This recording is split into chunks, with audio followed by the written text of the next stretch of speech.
Halo teman-teman semuanya, saya Faisal Zaki. Saya Muhammad Iska. Dan saya Adia Afifah Zahra. Pada video kali ini, kami akan menjelaskan mengenai PLK Sukoharjo untuk memenuhi tugas mata kuliah landasan keilmuan pendidikan teknik kejuruan. Tujuan dari video ini adalah untuk mengetahui apakah di PLK Sukoharjo sudah memenuhi dari 16 teori proses. Jadi, nggak usah lama-lama, mari simak keseruan kita di BLK Sukoharjo.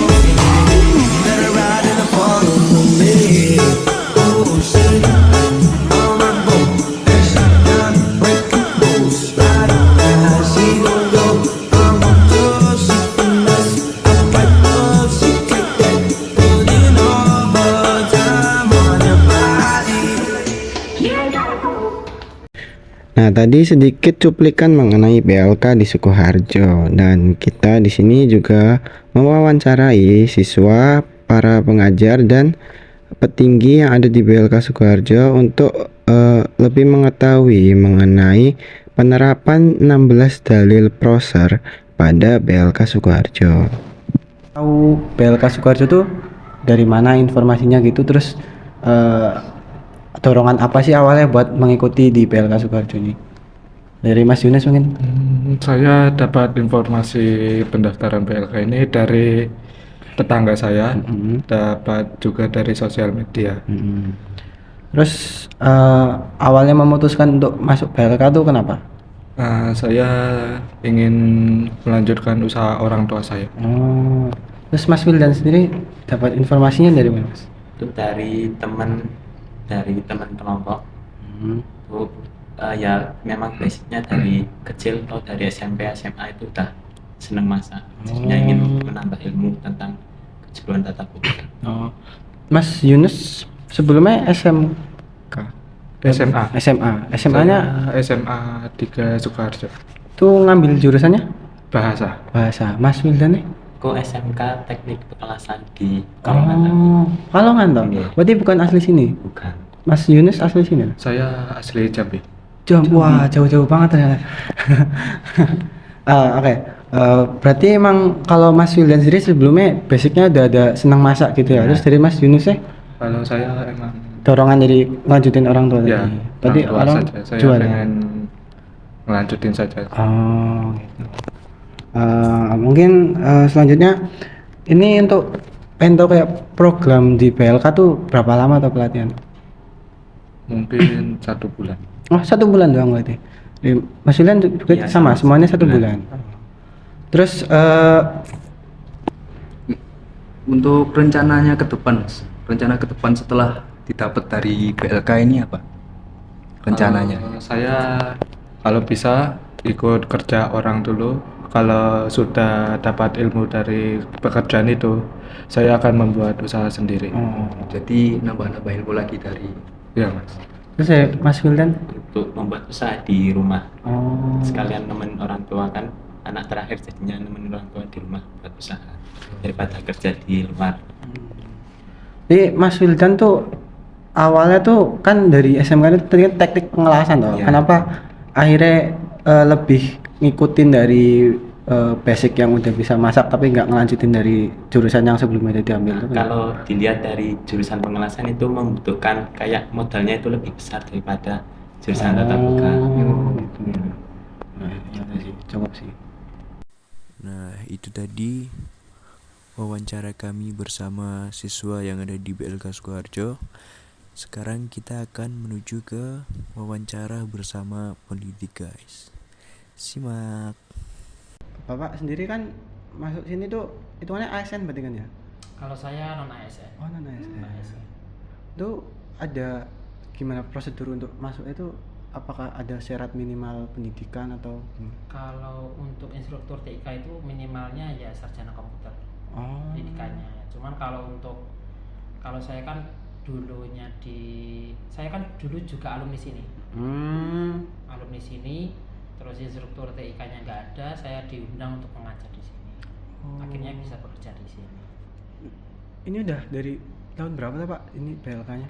Tahun berapa ya, 2000-an kalau nggak salah. Udah lama banget, 2002 tuh berapa. Berarti Bapak juga dulu di sini ngambil Saya sini peserta pelatihan kejuruan TIK. TIK juga, terus udah kerja lama, habis itu diundang buat jadi instruktur. Instruktur di sini.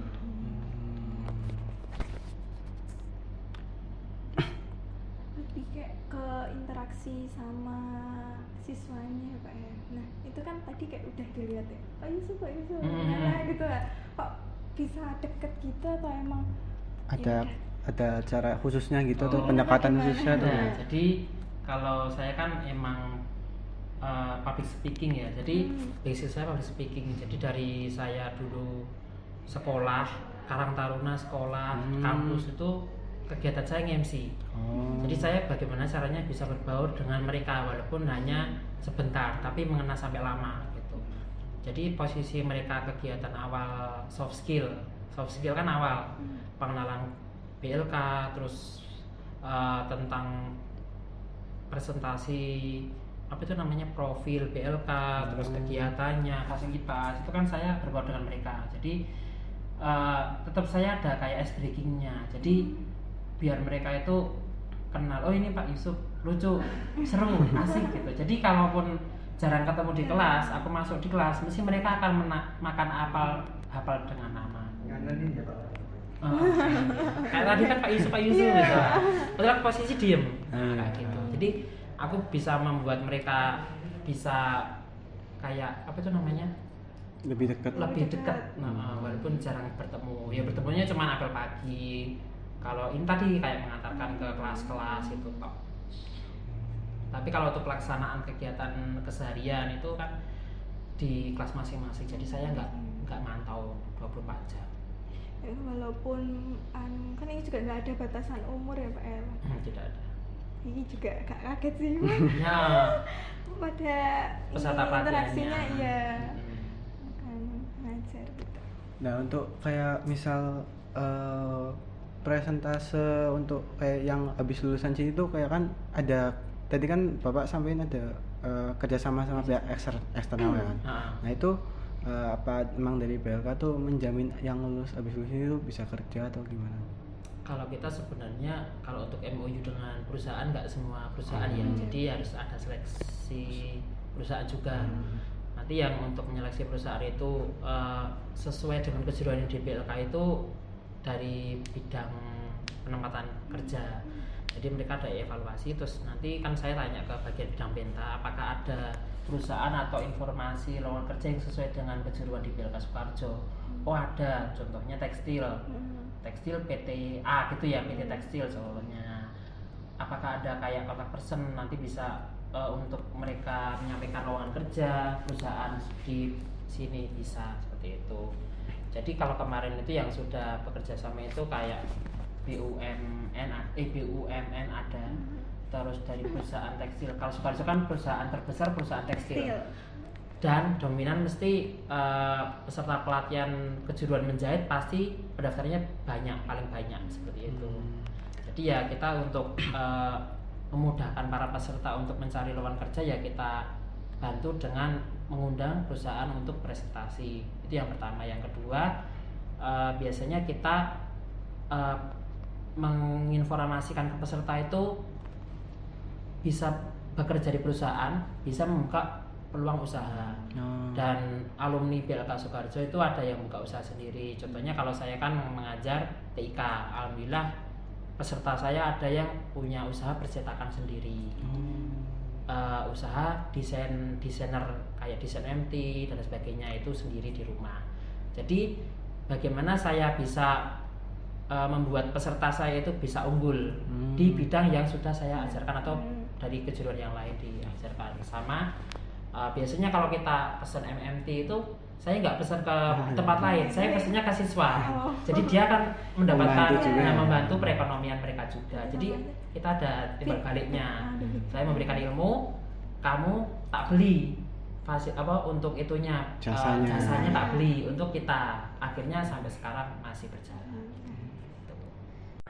Nah, itu tadi wawancara kami bersama pendidik yang ada di BLK Sukoharjo ya guys ya.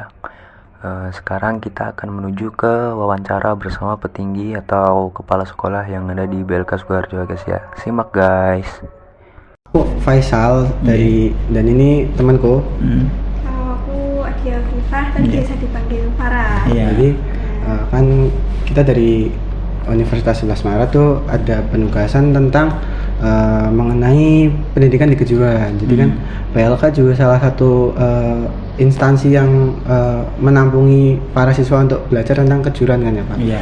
Jadi kami mungkin ingin wawancara ke Bapak selaku Pak Kepala tadi Pak siapa? Daryadi. Pak Daryadi. Nah, jadi mungkin kita wawancara mengenai yang ada di PLK aja sih Pak. Karena kan dari penugasan kami tuh kayak untuk mengetahui yang ada di kejuruan berdasarkan dalil-dalil teori Prosser Pak. Jadi nanti bakal dari kami menanyakan kayak misal pendidikan kejuruan yang di sini tuh udah sesuai kayak mungkin replika dari yang di dunia kerja atau belum, terus kayak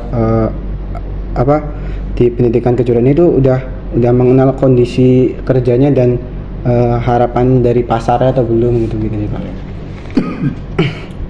Mungkin tak tanya dulu yang pertama itu tadi Pak, yang kayak di BLK Sukoharjo ini tuh udah kayak mempunyai standar yang kayak replika dari di dunia kerjanya atau belum gitu sih Pak. Soalnya kan ini juga kata Pak Yusuf tadi kan ibaratnya anaknya dari yang di Surakarta gitu kan Pak. Iya, betul. Jadi apa emang udah sejalur atau sama yang di dunia kerja atau belum? Iya. Ya sebelumnya saya mohon maaf karena kondisi saya juga seperti ini. Perkenalkan, nama saya Daryadi. Kebetulan saya diberi amanah dari Ibu Bupati selaku Kepala PTD BLK Kabupaten Sukoharjo. Lalu saja pertanyaan panjenengan. Memang di tempat kami itu ada dua anggaran. Yang pertama anggaran dari APBD, anggaran dari daerah, dan anggaran dari pusat yang namanya APBN. Nah, yang kita lakukan kita sekarang ini adalah anggaran dari APBN. Itu memang kodenya sama dari, meskipun kita anakan dari BPWP Solo atau BLK Solo yang kemarin notabene adalah BLK Solo yang sekarang menjadi BPWP Solo Surakarta, itu adalah sama. Karena kita melaksanakan tugas dari atau tahapannya dari BPWP Solo itu tadi. Jadi untuk apa yang panjenengan tanyakan tadi memang sudah sesuai dengan kondisi yang ada. Gitu. Terus kayak semisal di BLK Sukoharjo ini tuh lulusannya tuh udah sesuai sama yang dibutuhkan di kondisi di lapangan kerja yang ada, atau harapan pasar kan ada kayak ketentuan kriteria tertentu yang diharapin kan ada, misal harus bisa ini. Nah, apakah yang di BLK Sukoharjo tuh udah bisa memenuhi harapan pasar dari para yang membuka lowongan kerja gitu? Nah, kebetulan di Sukoharjo ini kan kota industri, kota industri tekstil. Nah, ini untuk apa itu tadi yang panjenengan tanyakan itu tadi, harapannya itu memang sudah sesuai, dan kita juga memotivasi kepada peserta keterampilan kerja, peserta pengikut atau peserta kegiatan ini untuk diarahkan ke sana. Lah meskipun atau peserta itu kurang minat atau bagaimana, itu terserah, kita kembalikan kepada individunya. Itu yang jelas kami melaksanakan sesuai koridor, dan sekali lagi saya ulangi, kalau di Sukoharjo ini adalah kota industri tekstil. Jadi yang banyak diminati itu adalah garmen menjahit. Gitu. Jadi emang dari PLK juga menyediakan buat lapangan kerja yang ditawarkan dari luar. Iya, sebagai kebetulan distributor. Kebetulan kami sudah punya namanya kalau mentaranya MOU dengan pihak eksternal. Dengan pihak perusahaan. Jadi nanti bila mana perusahaan itu membutuhkan atau menginginkan tenaga kerja, biasanya dari tenaga kerja itu atau perusahaan mengirimkan brosur kepada kita untuk alumni kita bisa masuk ke jaringan ketenagakerjaan itu.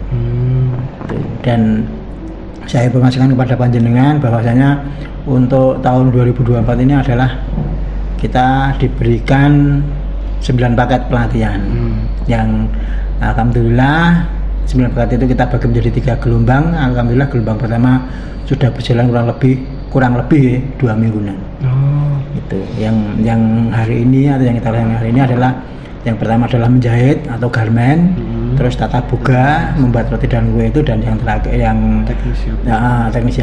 Nah, itu tadi wawancara kami bersama pendidik, pengajar, dan petinggi yang ada di BLK Sukoharjo ya guys ya.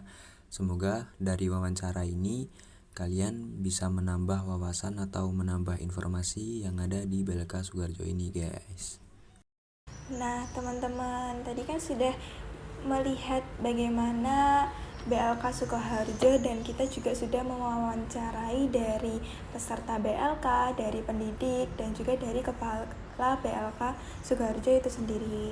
Nah, sehingga dapat kita simpulkan bahwa BLK Sukoharjo memenuhi beberapa dari 16 dalil prosor, yang dimana beberapanya yaitu dari BLK Sukoharjo memberikan pelatihan kejuruan yang efektif dengan memberikan kesamaan operasional dengan peralatan yang sama dan mesin yang sama dengan yang akan dipergunakan di dalam dunia kerja.